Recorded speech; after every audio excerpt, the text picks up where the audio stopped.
வணக்கம்மா. இன்னைக்கு பாக்கியலட்சுமி சமையல் அறையிலிருந்து ஜவ்வரிசி பூரண கொல்லக்கட்டை தான் பண்ண போறேன்.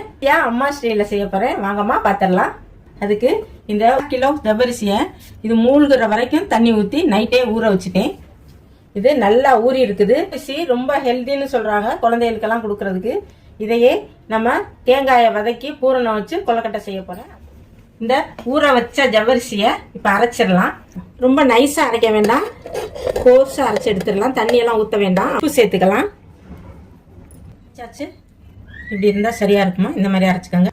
ஒரு கப் தேங்காய் இருக்கு, இதை வதக்கிடலாம். கடாயை அடுப்பில் வச்சாச்சு. கொஞ்சம் நெய் போட்டுடலாம். தேங்காய் போட்டுடலாம். தேங்காய் வதங்கிருச்சு. இதில் அரை கப்பு வெல்லம் சேர்த்துக்கலாம். ஏலக்காய் தூள் போட்டுடலாம்.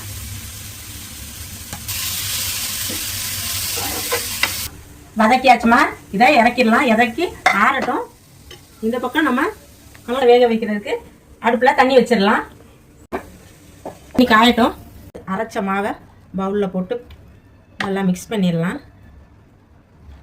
அரைச்ச மாவில் கொஞ்சம் நெய் சேர்த்து பிசைஞ்சோம்னா அது கையில் ஒட்டாமல் வரும். அதுக்கு கொஞ்சம் நெய் சேர்த்துடலாம். தண்ணியை தொட்டு தொட்டு இப்படி இப்படி உருட்டிட்டு தட்டிட்டு அதில் வச்சு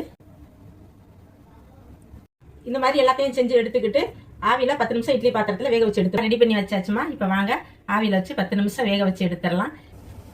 வேக வச்சு நல்லா கொஞ்சம் ஆறுனதுக்கு அப்புறம் பாத்திரத்துல இருந்து எடுக்கணும். 10 நிமிஷம் வேகட்டும். வெந்ததுக்கு அப்புறம் எடுத்து வச்சு உங்களுக்கு பாத்திரத்தை காமிச்சிடுறேம்மா. நல்லா வெந்துருச்சு. நல்லா இருக்கு. அந்த 1 இயர் குழந்தைகளுக்கெல்லாம் கொடுக்கலாம். அரிசி வந்து நல்லது. நம்ம பாயாசம் தான் செய்வோம். இதெல்லாம் இந்த மாதிரிலாம் செஞ்சு வித்தியாசமாக செஞ்சு சாப்பிடலாமே அப்படிங்கிறதுக்காக செஞ்சுருக்கேன். உங்களுக்கு இது செய்கிறது கஷ்டமாக இருந்தால் கொஞ்சம் பச்சரிசி மாவு அரை கப்பு சேர்த்துக்கிறங்க. அப்போ ஈஸியாக வரும்.